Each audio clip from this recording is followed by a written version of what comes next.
So nandito po tayo ngayon sa Manila Yacht Club na kung saan naman po ay nandito ang ating DPS Mandaragat. Matinding ano talaga ito, hakutan. So yung ating DPS Mandaragat ay nandito talaga sila araw-araw sa Manila Yacht Club. Iba naman po yung ating mga warriors na naglilinis doon sa Dolomite. Ulitin ko lang po, walang Dolomite dito sa Yacht Club. At ngayon ay September 4, 2024. Good morning po sa inyong lahat. At ito yung mga nasasako pa. At yung trash boom, hindi ko alam kung kailan din po yan kukunin. So dito muna tayo, silip muna tayo dito sa Dalampasigan. Ang aga magkahakutan na naman, grabe. Ito ang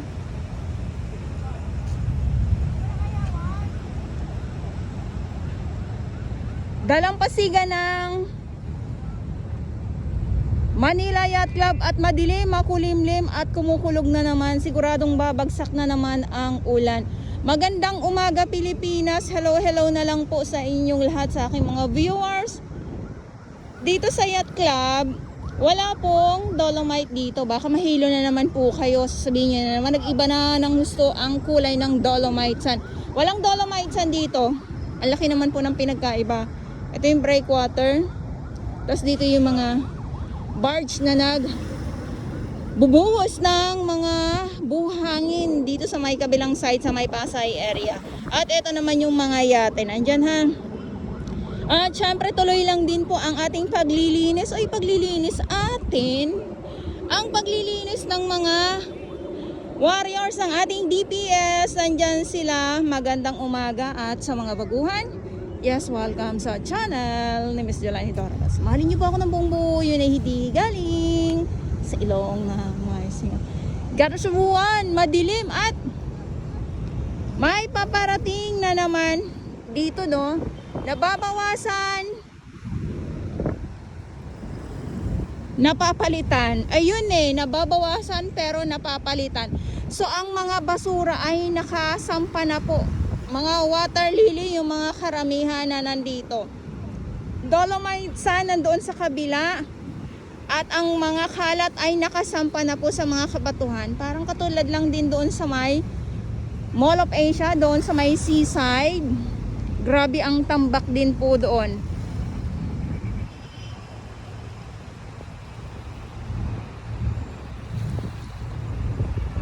Ayan o. Ayan ang mga basura, ang mga kalat dito ngayon. Dahil nga po si Bagyong Enteng at syempre mas marami din pong mga kahoy. Mga kahoy, ayan.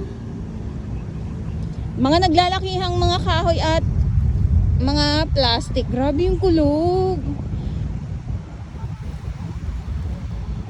Grabe yung kulog ngayon. Talagang dumadagong-dong. At dito din ayan dito din po.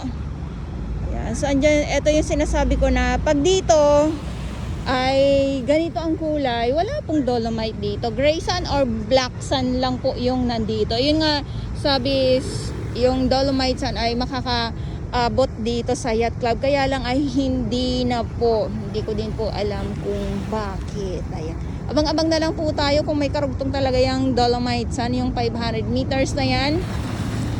Ayan, so ulitin ko lang po, ngayon ay September 4, 2024. Magandang umaga Pilipinas. Hoy, inulit-ulit ko talaga, yes.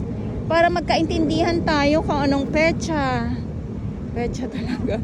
Ayan, so patingin ko lang po sa inyo yung mga water lily na mga nakasampa na po dito sa mga kabatuhan. Okay, so ito na po yung ating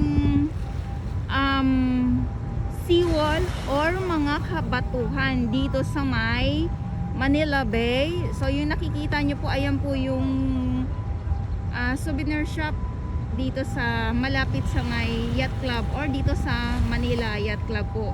Magandang umaga. Ulitin ko lang po muli. Ngayon ay September 4, 2024. Dito po muna tayo sa Yacht Club para makita nyo po ang sitwasyon naman dito sa may mga kabatuhan. Ayan. na po itong mga samot-saring kalat.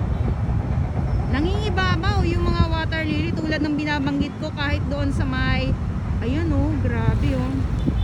Kahit doon sa kabila, dito sa Dolomite Sand po na kung saan naman nandyan ang ating Estero Rangers ng DENR, MMDA at ang ating Dole Tupad naman po.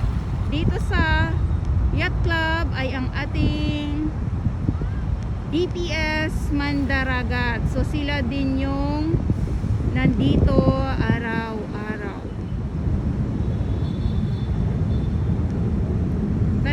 Talagang pagtagbagyo ganito ang ating makikita sa Manila Bay. Papunta pa lang po ako ng Dolomite, hindi pa po ako nakakarating. Pero parang babagsak ang malakas na ulan na naman. Grabe naman yan.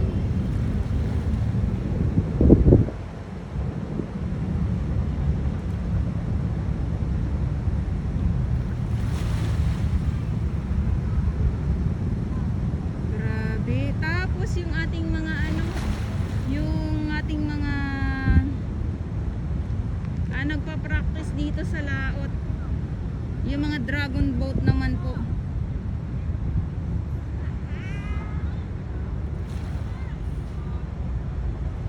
Ang ating mga DPS Mandaragat, kahit na nakikita natin yung trabaho nila, masaya pa din, good vibes pa din po sila. Kaya sana maging good vibes po ang lahat, ano? Maging good vibes po tayo.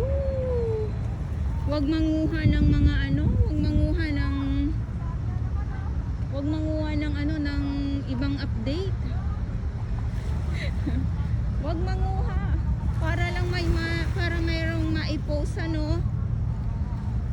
Dahil pinaghihirapan din po ng iba yan. Tapos ikaw mangunguha ka lang. Ayan, so dito po muna tayo. Eto oh.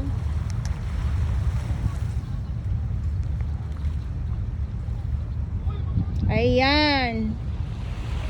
So nandito tayo sa may breakwater na kung saan nga po ay dito naman to sa kabila. Ayan yung mga may nakalagay na no entry at yung mga yate naman po.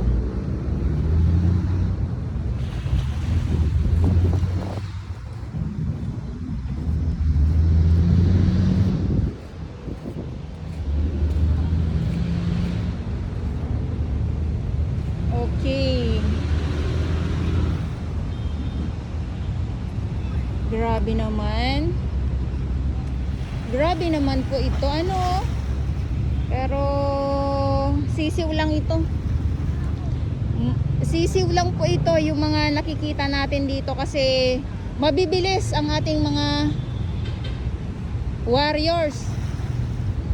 Lalo na kung maraming lalo na kung marami yung ating mga maglilinis. Ayan.